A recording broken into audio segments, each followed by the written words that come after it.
ඔයාලට හිතා ගන්න පුළුවන්ද ඉන්ටර්නෙට් නැති ලෝකයක්? ඔව්. එහෙම ලෝකයක් තමයි 1960 විතර කලින් තිබ්බේ. ඔය 1960 විතර කලින් කෙනෙක් නම් ඔයාට වගේ යාළුවෙක්ට මැසේජ් එකක් යව ගන්න ඕන. හිතන්න මොකක් හරි වැදගත් දෙයක් යවන්න ඕනි කියලා. මේක යවන්න නම් කොලයක් අරගෙන සම්පූර්ණ දේ අතින් ලියලා ලියුමක් ඉදිරියට ලියලා ලියුම් කවර් එක දාලා යවන්න වෙනවා. මෙහෙම යවලත් තව දවස් 3-4ක් බලන් ඉන්න වෙනවා. එයාට මේ ලියුම යනකනවා. ඉතින් එයාගෙන් ඊට පස්සේ ආපහු රිප්ලයි එකක් එන්න තව දවස් ගාණක් යනවා. මෙන්න මේ වගේ කාලයක් තමයි ඒ කාලේ තිබ්බේ. දැන් මේ හැමදේම ඉන්ස්ටන්ට්ලි අපිට කරගන්න ඕන.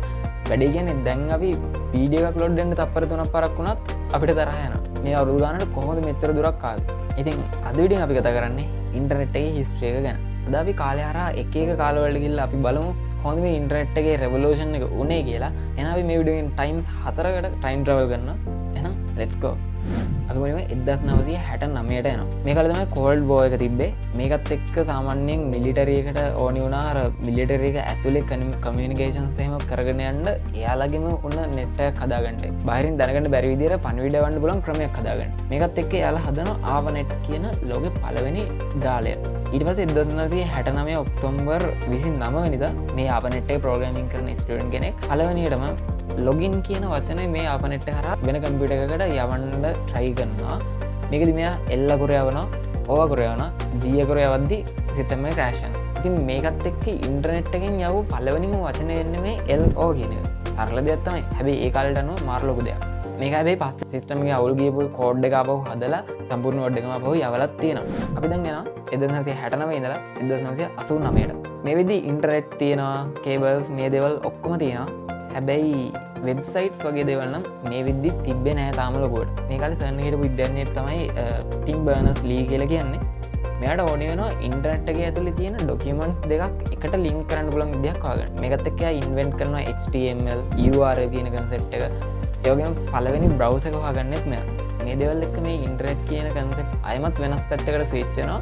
ඒ වගේම ක්‍රේසි පොයින්ට් එකක් තමයි මෙයා මේ හදපු දේවල් වලට පේටන්ට් කරා නම් එයාට මේනොට බිලියන කෙනෙක් වෙන්නත් තිබ්බා. හැබැයි අය එහෙම කරේ නෑ. මේක ෆ්‍රී ලෝකෙටම දුන්නා. හරි 1989 ඇති අපි දැන් ටයිම් ට්‍රැවල් කරනවා 2007ට. මෙතනත් සම්පූර්ණයෙන්ම ඉන්ටර්නෙට් එකේ රෙවොලූෂන් එකක් වෙනවා.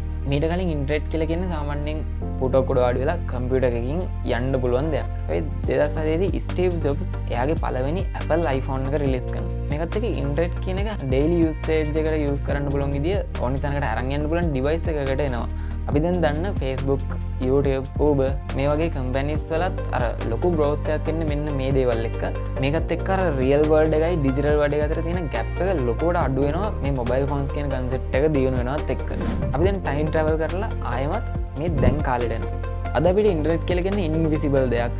ඔය Starlink එහෙම තියෙන නිසා අපි satellite එකෙන් directly internet ගන්නවා. මේකත් එක්ක මුහුද මැදට අහසේ airplanes වලට ඕන දැනට දැන් internet තියෙනවා. තව ලොකු දෙයක් තමයි අපි ඉස්සරහට ඉන්ටර්නෙට් කියන දේ අර මැනුවල් බ්‍රවුස් කර බලන්නෙත් නෑ.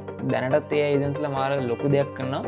ඉතින් අපිට ඕනි දෙයක් AI එකෙන් ආපු ගමන් ඉන්ටර්නෙට් එකේ හැමතැනම බ්‍රවුස් කරලා අපිට ඒ තොරතුරු ටික අරන් දෙනවා. මේකත් එක්ක තවදුරටත් අනාගතයේදී ඉන්ටර්නෙට් කියන එක දියුණු වෙන්නත් පුළුවන්. ඒක නම් ඔයගේ අයිඩියා එකත් පහලින් කමෙන්ට් කරන් යන්න. එහෙනම් මේක තමයි ඉන්ටර්නෙට් එකේ රෙවොලූෂන් එක. ඉතින් මෙච්චර හිස්ටරි එකකින් පස්සේ ඉන්ටර්නෙට් දැන් එහෙනම් පරණයිද? ඇත්තටම මිනිස්සුන් හිස්ටරි එකත් එක්ක කම්පයර් කරොත් මේ ඉන්ටර්නෙට් කියන්නේ අර තාම හැදුනා විතරයි වගේ. මේක තව ලොකු ගමනක් තියෙනවා. අපි ඉන්නේ තාම මුල් ස්ටේජ් එකක. ඒ වගේම මේකත් එක්ක අර එන්වයරන්මන්ට් එකට එන හානියකුත් තියෙනවා. මේ විදිහට අර ඉන්ටර්නෙට් වගේ දේවල් නිසා කේබල්ස් මාර ගොඩක් ලෝකෙ වටේ දාලා තියෙනවා. පෘථිවි වටේ සැටලයිට්ස් එහෙමත් මාර ගොඩක් තියෙනවා. ඉතින් ඉස්සරහට මේ සැටලයිට්ස් එහෙමත් ලොකුවට වැඩි වෙයි. මේකත් එක්ක අර මිනිසුන්ට වෙන හානියත් වැඩි. ඉතින් අපි මේ දෙකම බැලන්ස් කරගෙන තමයි ඉස්සරහට ටෙක්නොලොජි ඩෙවලොප් කරගෙන යන්න ඕනේ. එහෙනම් වීඩියෝ එක හෙල්ප් වුණා කියලා හිතනවා. channel එක subscribe කරලා නැත්නම් subscribe කරන්න. එහෙනම් see you in the next one.